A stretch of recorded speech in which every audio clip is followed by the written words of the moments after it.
அவனுக்கு அவனுடைய குழந்தைகள் எப்படி இருக்கணும், எப்படி இருக்கக்கூடாது, எந்த பாதையில போகணும்னு தெரியாதா என்ன? அப்போதான் பரமஹம்சர் 2 விதமான சரணாகதியை சொல்றார். மர்க்கட்ட ரீதியான சரணாகதி, மார்ஜால ரீதியான சரணாகதி. அதாவது ஒரு குரங்கு குட்டி, ஒரு பூனை குட்டி.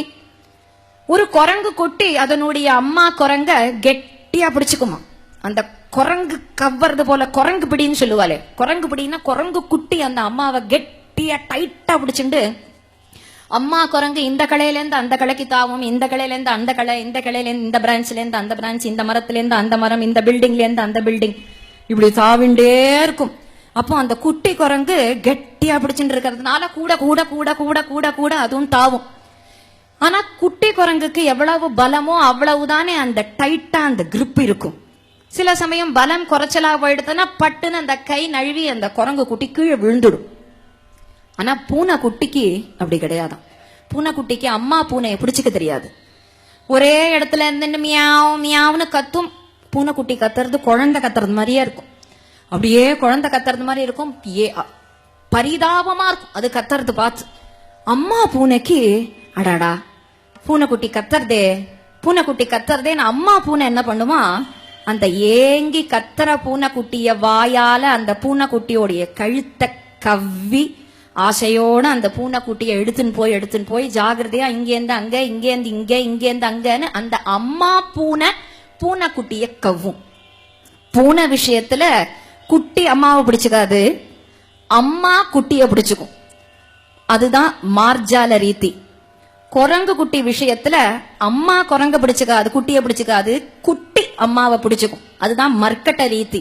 இது எதுக்கு இதை 2 சொல்றார் ராமகிருஷ்ண பரமஹம்சர்னா, நான் என்னுடைய ஸ்வய சாதன பலத்தால பகவான அடையறேன் பார் அப்படின்னு சொன்னா, இந்த குரங்கு குட்டி குரங்க பிடிச்சுக்கிற மாதிரியா. எவ்வளவு தூரம் நமக்கு பலம் இருக்கோ அவ்வளவு தூரம் தான் நமக்கு பிடிச்சுக்க முடியும். பலம் கொஞ்சம் பலகீனமா போயிட்டோம்னா டபக்குன்னு கீழே விழுந்துடுவோம். அந்த குரங்கு குட்டி எப்படி கீழே விழுறதோ அப்படி விழுந்துடுவோம். அத போல நாமும் விழுந்துடுவோம். ஏன்னா நான் என் பலத்தை நம்பியிருக்கேன், அந்த குரங்கு குட்டி தன் பலத்தை நம்பியிருக்கு. நான் என் பலத்தால கரையேறேன் பாரு, இது என்ன பெரிய விஷயமா, மாயதானே, நான் ஜெயிச்சுடுவேன் அப்படின்னு சொன்னா குரங்கு குட்டி பிடிச்சுக்கிறது போல சில சமயம் விழுந்துடுவோம்.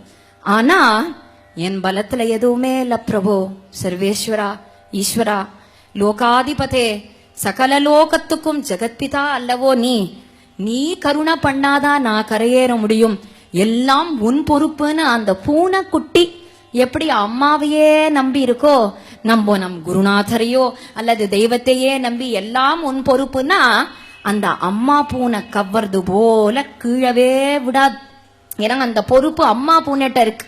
பலமே வேண்டாம் நமக்கு, யோக பலமும் வேண்டாம், யாக பலமும் வேண்டாம், தபஸும் வேண்டாம், சாதனை எதுவுமே பண்ணாத போனாலும் ஒரு சரணாகதன்கிறவன் பூனை குட்டிய போல எதுவுமே நமக்கு பண்ண தெரிய வேண்டாம், எதுவுமே ஒரு பாட்டும் பாட தெரிய வேண்டாம், எதுவுமே நமக்கு சொல்ல தெரிய வேண்டாம், நமக்கு எதுவுமே புரிய வேண்டாம், புரிஞ்சிருக்க வேண்டாம், கர்மயோகம் வேண்டாம், பக்தி யோகம் வேண்டாம், ஞான யோகம் வேண்டாம். ஒண்ணு வேணுமா, குரு நம்மளை காப்பாத்துவார்.